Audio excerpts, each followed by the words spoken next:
Miyetti Allah has warned Southerners against harming any herdsmen in any part of Nigeria unless they want to see an invasion. If you harm any herdsmen in any part of the south, you are calling for trouble and there will be an invasion. Miyetti Allah, that's they are the Makban, Miyetti Allah Cattle Breeders Association of Nigeria, Makban.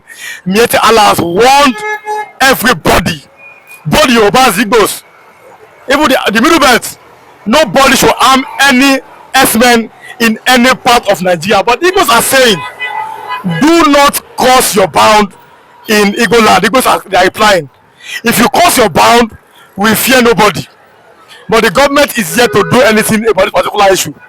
If you are watching for the first time, kindly subscribe to this YouTube channel, on notifications, drop a comment, click the like button, and also share this video to others. Miyetti Allah has warned, do not harm any herdsmen in any part of Nigeria. Igbos are saying they should not eat our crops in our farms. What do you have to say about it? Good morning, good afternoon, good evening, and good night, wherever you're watching us from. I remember my humble self, Biafran Evangelist Benjamin Johnson is a snatching. Yes, the Miyetti Allah is warning everybody that nobody should do what?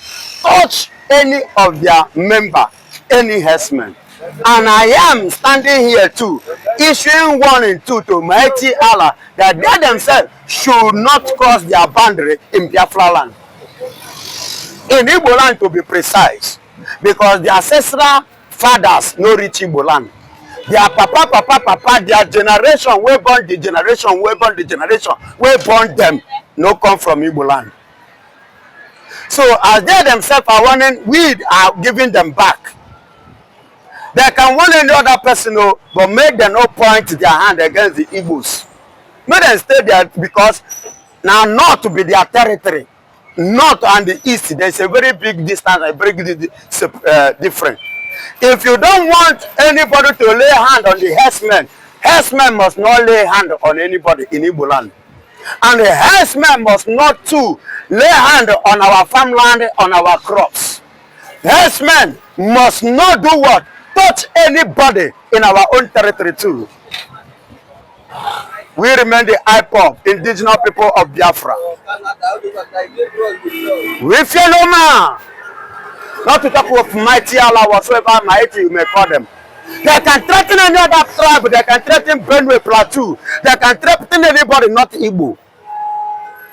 Make them go carry their cloth to wear them bath. But we saw how the herdsmen, we saw what they did in, I'm talking about the armed herdsmen here. We saw what they did in Ebonyi State. We saw what they did again in Enugu State. In Imo State, we saw how they overran every part of Nigeria. What makes you think that the Igbos can stop this? That is why we the Igbos now, since Nigerian government are not partnering with them, because if Nigerian government is not partnering with the Fulanis to be carrying out their criminal killings, Nigerian government would have stand up and do something. The other time, it was yesterday or day before, if I'm not mistaken, that the Fulanis are threatening Sidias Musa. And Sidias Musa, the chief of armed staff of the Federation, could not utter a word, could not challenge them. And he's muzzling himself when he comes to East. But this time around, it no go easy. This time around, we are not going to tolerate that rubbish. We are not going to take that bullshit. Sidias Musa should answer his fellow Fulanis. They have threatened him and his family. Let him answer them. And if he fails to do something, we will force him to do something. Are you hearing me? He will be forced to do something. And whereby he decided not to do something, Miyetti Allah, whatsoever is your name, hear me. Any of you who raise hand against Biafra man, Igbo man, we will raise two on you. Do not lay hand and remember to remain in your territory. And your territory is the north. You can continue the nonsense you are doing in Borno State. The killing whosoever you like killing in the Borno State, in Sokoto, in Zamfara, in Zaria, whatsoever. They're doing it there. That is your own place. You have done your worst in Imo State. You have done your worst in Yoruba state, and you have done your worst in Ebonyi state and Anambra. This time around, it is going to be a game. You are going to see a music that you will not have a step to dance that song. We are going to play a music for you. For you people, you, Michael, and your group, your families. And I am promising you, you are not going to have leg to dance to that music. Better hold your side and keep. Many Igbo people are beginning to blame their governors. That it is Igbo governors that brought this disrespect. Of course. To them. People like Opus Odiojo. They are the Opus Odiojo, I repeat again. Opus Odiojo, who signed from Imo State. No, that is Mr. Opus Odima. Opus Odiojo, who signed an agreement to sell his brothers. To sell his brothers. And that was why he signed agreement of IDP camp, which finally at the end of the day, we did not allow them to establish it. And they started threatening him. That was why he came back and began to confess. Don't you hear his confession? That the IPOB are not the one behind the killing that have been going on in the southeast. Didn't you hear it from him? And which I sent a message, please, if IPOB, because you tag IPOB responsible for those killings, if now you are confessing they are not the one behind it, who are those that are behind it? But we've seen argument at this upper stand today. Some Igbos are saying that IPOB are the unknown gunmen in this. But many Igbos, they were shouting on him that he's a saboteur. Now, you are from that part of Nigeria. Who are these so-called unknown gunmen? Are they a member of IPOB or these are just criminals? These are just criminals. If you Mr. Anchor, can tell me that we have good Fulanis, is it in the east that you cannot see good IPOB? IPOB means indigenous people of Biafra. The people of the land who have the right to defend their land. Of which this thing that I am saying now, which I am repeating now, Shetima said it when they travel for UN World Leader Summit, that the people of the land have the right to defend their land. That is IPOB. So those ones, those elements that you are seen as bandit or unknown gunmen are the instrument or element being paid or hired by Opus Odiojo, by Oye Furefu, governor of Ebonyi State, Mwifuru. But be careful, these are allegations. They can back them. These are the people, the Fulani imposed governors on Igbos. And you are telling me, is it not what is happening? Why is it that, Ebubagu is there? Udogachi is there? Agune Chamber is there? Why is it that the killing continue going on? Why didn't they stop the Fulanis from killing the people, from taking lives in Igbo land? What was the purpose of forming them, organizing them, or grouping them? I want to know. If you will say that they are not Fulani elements, there are Fulani governors imposed in Igbo land, and they are giving way and paving way for Fulanis to come to Igbo land to achieve their dream, which they have been pursuing since. You know why? Since 2017, it was the wrong Buhari that was ruling Nigeria. We are into investigative journalism and nobody could stop us. Many people might be doubting the fact that Nnamdi Kanu said that Buhari died, that he was just a propaganda or lies. Let me tell you, Kanu is coming out very soon, and many Nigerian authors outside Nigeria are going to write. I thought you have actually read about what transpired about 1966 coup that they tagged Igbo coup. Today, everybody has actually come to applaud the then military head of state, Ibrahim Babangida, from 1985 to 1993, straight 8 or 10 years, and actually told us that it wasn't Igbo coup, it was all Nigerian coup. Today, we are talking about Buhari. Many people are doubting. He did not die. He is a real Buhari. No, they clone him there. I don't care. They call him, he was a wrong guy. We must be very careful here because though he said that people thought that he is dead, but I am the real Buhari. But don't continue. No, forget. I'm the one narrating it here. Nnamdi Kanu said it. Many Biafrans, many Igbo man, we believe that he wasn't the real Buhari. And many years are coming, you will actually see.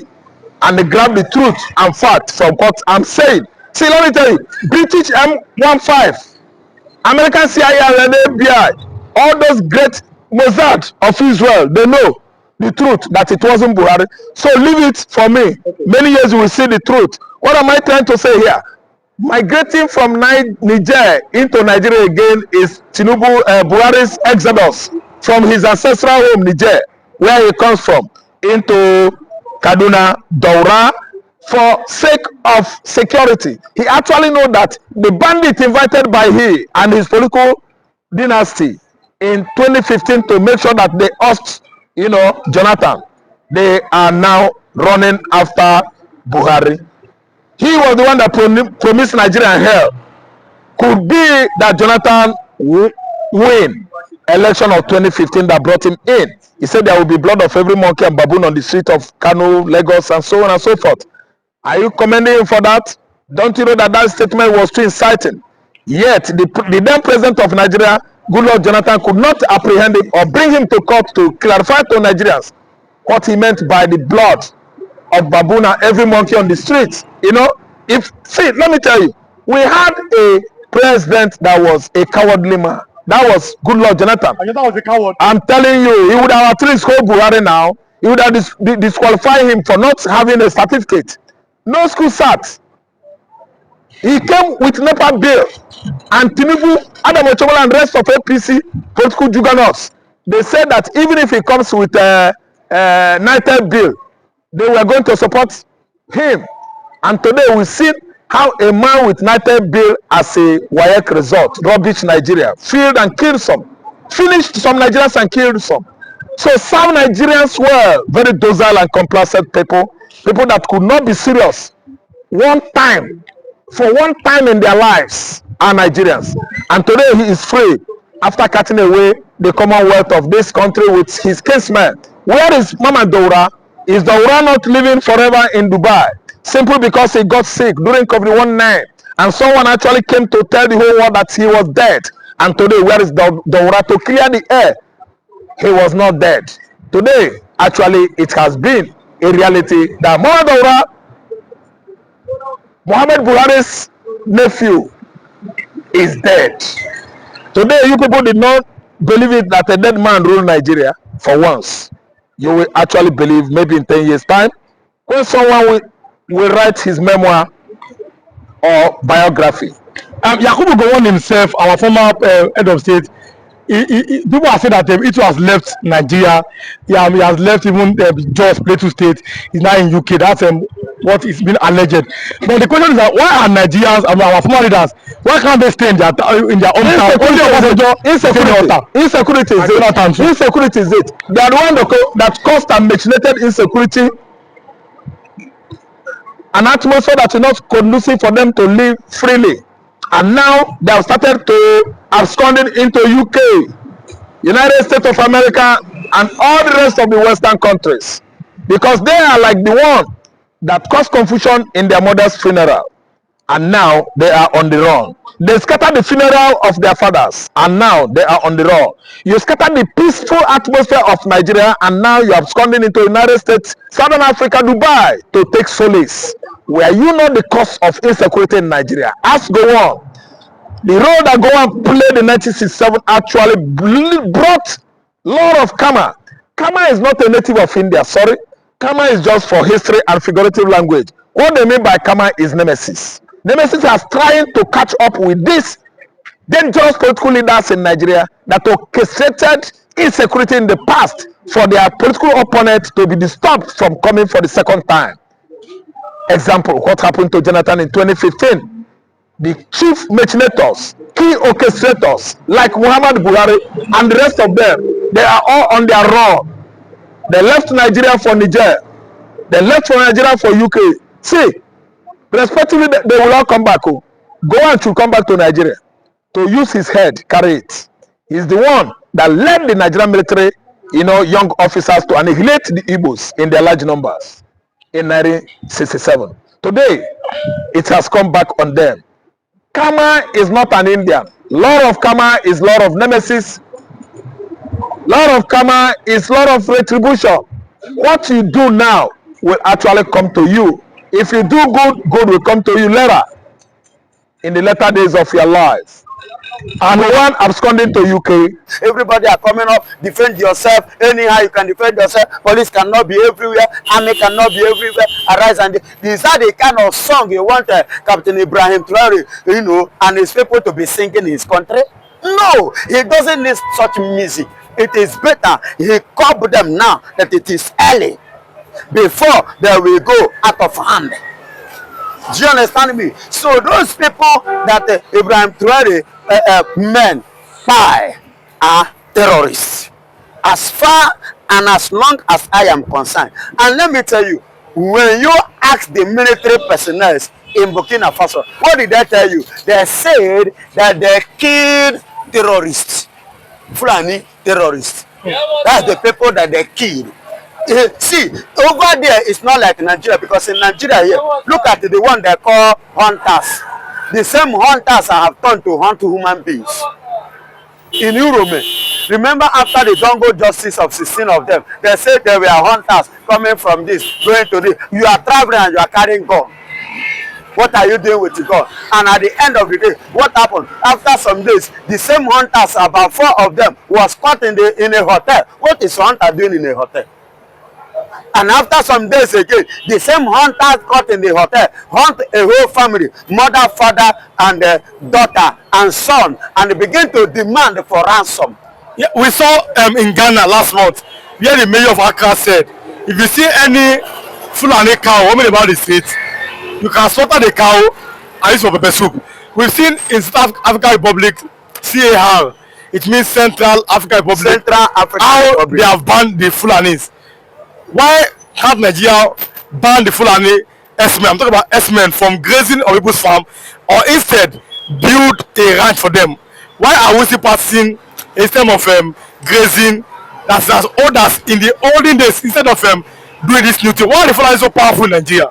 Fulani become so powerful in Nigeria because Nigeria gives them the hand to become powerful.